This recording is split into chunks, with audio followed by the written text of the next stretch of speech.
ဘောလုံးပွဲတွေအဆုံးများလို့စိတ်ညစ်နေတဲ့ကျွန်တော်ရဲ့မိတ်ဆွေတွေအတွက်အပေါင်းပြစေမဲ့ free ပွဲစဉ်လေးတစ်ပွဲကိုမိတ်ဆွေတို့ကျွန်တော်ရွေးချယ်ပေးသွားမှာဖြစ်ပါတယ်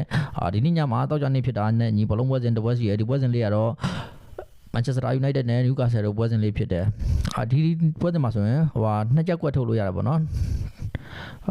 ဒီပွဲစဉ်မှာကျွန်တော်ရဲ့တပွဲကောင်းလဲထွက်မှာဖြစ်ပါတယ်ဒီထက်မှာကျွန်တော်အနေနဲ့နှစ်ချက်ကွက်ထဲမှာတစ်ခွက်ကို free ပေးမှာဖြစ်ပါတယ်ဒီပွဲစဉ်ကတော့ Manchester United နဲ့ Newcastle ပွဲစဉ်မှာဆိုရင်လက်ဖဲတစ်ချက် Manchester United ကပေါက်နေတယ်ကိုပေါင်းကြီးမှာဆိုရင်3 level ပေါက်နေတယ်ဒီပွဲစဉ်မှာဆိုရင်ကိုပေါင်းကြီးပြင်းနေတယ်ဘာလို့လဲဆိုတော့ဘော်လီကြီးထဲဆိုတဲ့တဲ့ level 10ဆိုတဲ့ဈေးတန်းမှာကိုပေါင်းကြီးရဲ့3 level ဆိုတဲ့ဈေးတန်းကျွန်တော်တို့ကပြင်းတယ်လို့ပဲယူဆရမယ်ဒါကလည်း Newcastle ကိုစူးနိုင်လောက်လို့ဒီလိုကြေးပေးထားရလို့ကျွန်တော်တို့သုံးသပ်တယ်ပိုကီအနေနဲ့ Newcastle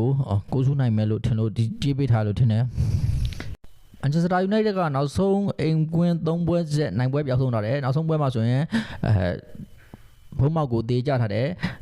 ဝဟန်ကိုတေးကြထားတယ်ဘာတန်ကိုအိမ်ကွင်းမှာတယောက်ရော့အနေထားနဲ့တောင်းပါပဲအနိုင်မကန်နိုင်တာကိုတွေ့ရတယ်ဒီပွဲမှာတော့ကျွန်တော်မန်ယူပြန်လာလိမ့်မယ်လို့ကျွန်တော်တို့ထင်တယ်ဘာလို့လဲဆိုတော့အိမ်ကွင်းမှာမန်ယူအနေနဲ့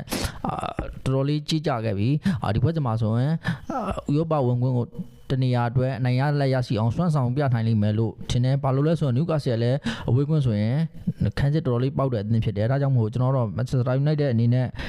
ဒီပွဲစဉ်မှာအမှားမခံမဲနဲ့အနိုင်ရလက်ရရှိအောင်ပို့စားသွားနိုင်လိမ့်မယ်လို့